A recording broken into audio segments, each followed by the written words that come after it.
Hello दोस्तों, हमारे इस चैनल पर आप लोगों का भी स्वागत है। धन्यवाद। जय हिंद दोस्तों। ताइए दोस्तों, आप सभी का फिर से एक नए वीडियो पर स्वागत है। चलिए दोस्तों, आज हम आप लोगों को बताएंगे बोर्ड परीक्षा 2023 के लिए हिंदी का मोस्ट इंपोर्टेंट क्वेश्चन, जो कि आपके बोर्ड एग्जाम 2023 के लिए काफी इंपोर्टेंट होने वाला है। दोस्तों, हम बता दें कि अगर आप हिंदी में अभी तक कुछ नहीं पढ़े हैं और सोच रहे हैं कि हिंदी में हमको अच्छा नंबर लाना है, 95 प्लस सही करके आना है, तो दोस्तों हम बता दें ये वही पेपर है जो आपके बोर्ड एग्जाम फाइनल परीक्षा में 20 फरवरी को पूछा जाएगा। ठीक है, जैसा कि आपके सामने दिया गया है, सेम टू सेम इसी तरह से पेपर आएगा। ठीक है, और ये उम्मीद करेंगे कि सारा क्वेश्चन अगर आप पढ़ के जाते हैं तो आप लोग एक भी क्वेश्चन नहीं छोड़ के आएंगे।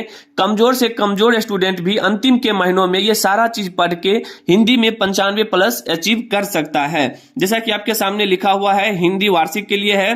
ठीक है, मातृभाषा हिंदी है। और हम फिर से एक बार बता दें कि आप लोगों को जो समय दिया जाएगा हिंदी में वो 3 घंटा 15 मिनट का समय होगा। ठीक है, और टोटल जो पूर्णांक होने वाला है वो 100 पूर्णांक का होने वाला है। ठीक है, तो चलिए क्वेश्चन की ओर बढ़ेंगे। 20 फरवरी को झंडा गाड़ के आना है हिंदी में। ये हिंदी का वायरल पेपर है, बिल्कुल नहीं घबराना है, हिंदी से जरा भी नहीं डरना है। तो चलिए दोस्तों आगे बढ़ते हैं। पहले एक एक क्वेश्चन को आप लोगों को हम समझाएंगे। ठीक है, आइए दोस्तों, सबसे पहले देखिए आपके सामने कुछ दिया गया है, इसको पहले पढ़ लीजिए। खंड अ दिया गया है। ठीक है, वस्तुनिष्ठ प्रश्न।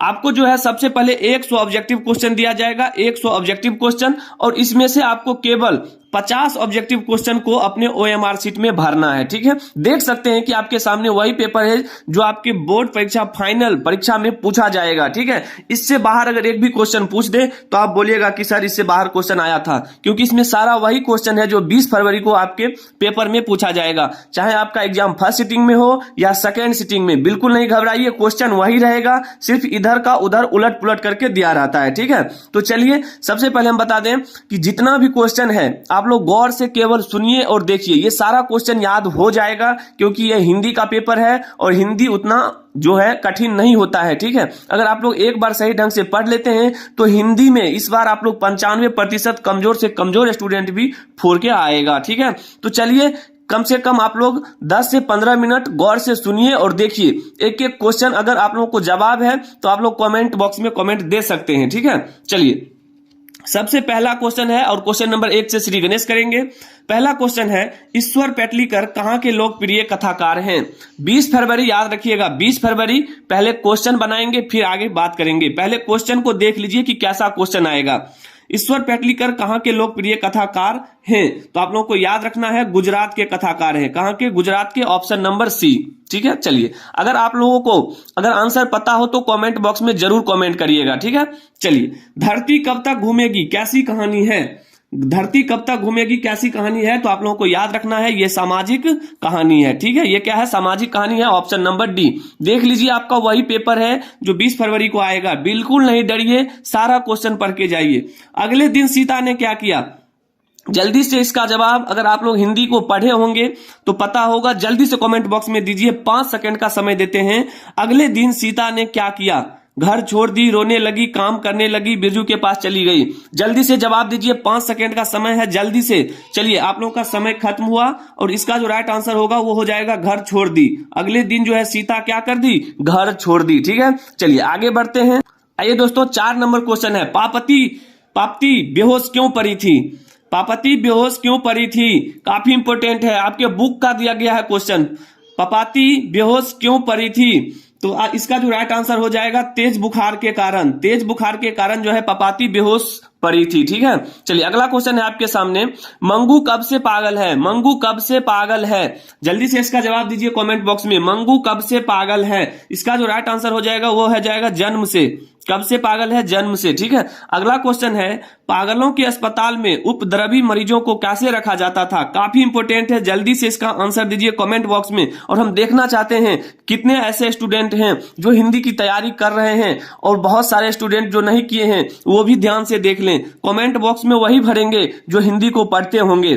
तो पागलों के अस्पताल में उपद्रवी मरीजों को कैसे रखा जाता था? इसका जो इंपोर्टेंट हो जाएगा आंसर वो हो जाएगा कमरे में बंद करके। कमरे में बंद करके, ऑप्शन नंबर सी। एक एक क्वेश्चन को उड़ा के आना है 20 फरवरी को, याद रख लीजिए 20 फरवरी को। ठीक है, चलिए मंगू को अस्पताल में भर्ती करने के लिए मां के पुत्र ने किसका ऑर्डर प्राप्त किया? काफी इंपोर्टेंट है। इसका राइट आंसर हो जाएगा डॉक्टर से। किससे? डॉक्टर से। ठीक है, चलिए अगला है क्वेश्चन। अगला क्वेश्चन है 8 नंबर। लक्ष्मी अपनी दोनों लड़कियों और छोटे बेटे को सुलाकर कहां गई? कहां गई थी? तो इसका जो राइट आंसर हो जाएगा गुहाल में गई थी। कहां गई थी? गुहाल में, ऑप्शन नंबर बी। चलिए आगे बढ़ते हैं। अगला क्वेश्चन है दोस्तों, अरे अपनी अमीरी दिखाने के लिए रसमलाई भेजी है क्या? यह किसने कहा? देख लीजिए, यह किसने कहा कि अरे अपनी अमीरी दिखाने के लिए रसमलाई भेजी है क्या? आपके सामने ऑप्शन दिया गया है। तो इसका जो राइट आंसर हो जाएगा नारायण की पत्नी भावरी ने। किसने? नारायण की पत्नी भावरी ने, option number A. Option number A. आगे बढ़ते हैं, एक एक क्वेश्चन को पढ़ लीजिए, समय कम है दोस्तों, समय कम है, कम समय में सारा क्वेश्चन कवर करना है। ठीक है, चलिए। वलील अम्माल से कहां के डॉक्टर ने पपाती को लेकर मदुरै जाने को कहा था? इसका जो राइट आंसर हो जाएगा गांव के। कहां के? गांव के डॉक्टर से पपाती को लेकर मदुरै जाने को कहा था। ठीक है, ऑप्शन नंबर बी। अगला क्वेश्चन है आपके सामने, गुरु नानक की रचनाओं का संग्रह किसने किया? इसका जो राइट आंसर हो जाएगा गुरु अर्जुन देव ने। किसने किए थे? गुरु अर्जुन देव ने। चलिए अगला क्वेश्चन है आपके सामने, देख लीजिए। वाणी कब विष के समान हो जाती है? वाणी कब विष के समान हो जाती है? इसका आंसर आप लोगों को पता होगा। कमेंट बॉक्स को भर दे कमेंट से। मेरे प्यारे दोस्तों, जल्दी से कमेंट बॉक्स को कमेंट से भर देना है। वाणी कब विष के समान हो जाती है? राम नाम के बिना। जिसके मुख से राम का नाम नहीं निकलता है उसका जो है वाणी विष के समान हो जाता है। ठीक है, चलिए आगे बढ़ेंगे।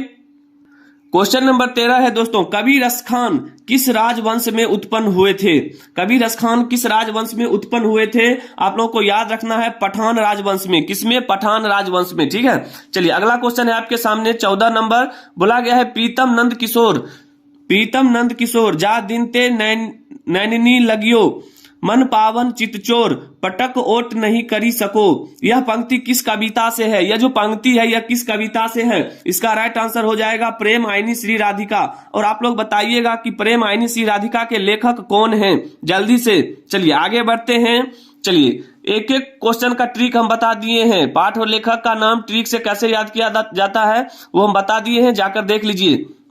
अगला क्वेश्चन है आपके सामने, घनानंद रचित अत्यंत प्रसिद्ध क्या है?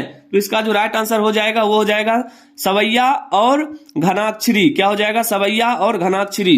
अगला क्वेश्चन है, विरह लीला किनकी रचना है? विरह लीला किनकी रचना है? तो घनानंद की। किसकी रचना है? घनानंद की। चलिए आगे बढ़ते हैं।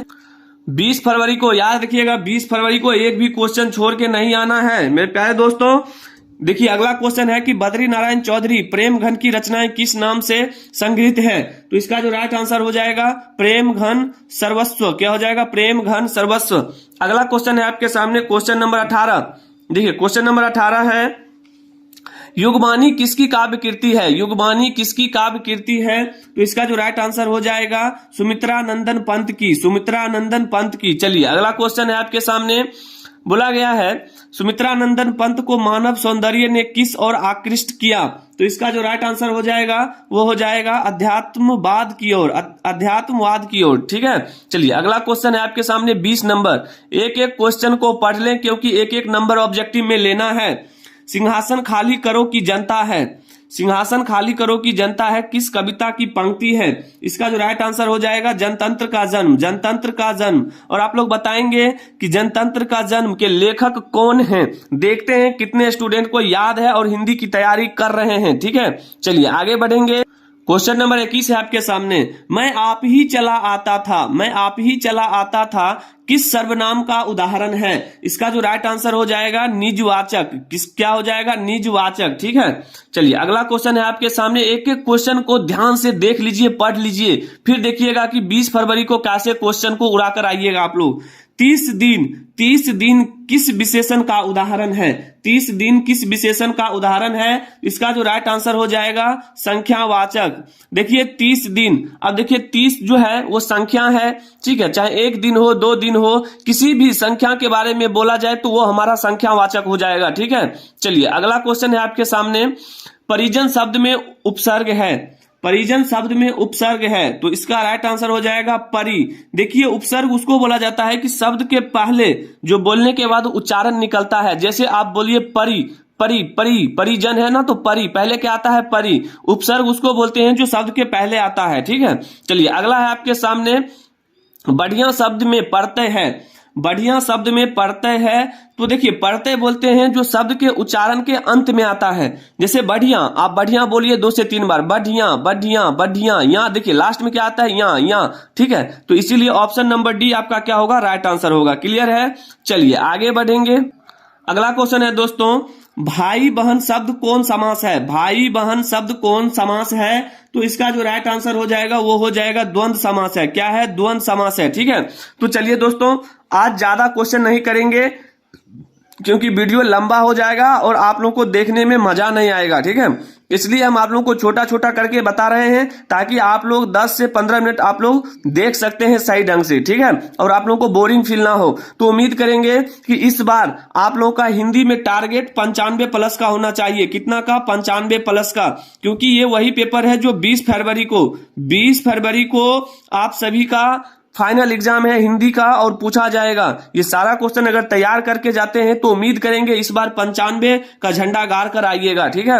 तो चलिए दोस्तों, उम्मीद करेंगे ये सारा क्वेश्चन समझ में आ गया होगा। अगर समझ में आ गया है और चैनल पर पहली बार आए हैं तो चैनल को सब्सक्राइब कर लें ताकि आने वाले सभी वायरल पेपर आप लोगों के पास पहुंचता रहे। और आप लोग किस राज्य से हैं कमेंट करना नहीं भूलिएगा। मिलेंगे दोस्तों अगले वीडियो में, तब तक के लिए जय हिंद, जय भारत, वंदे मातरम।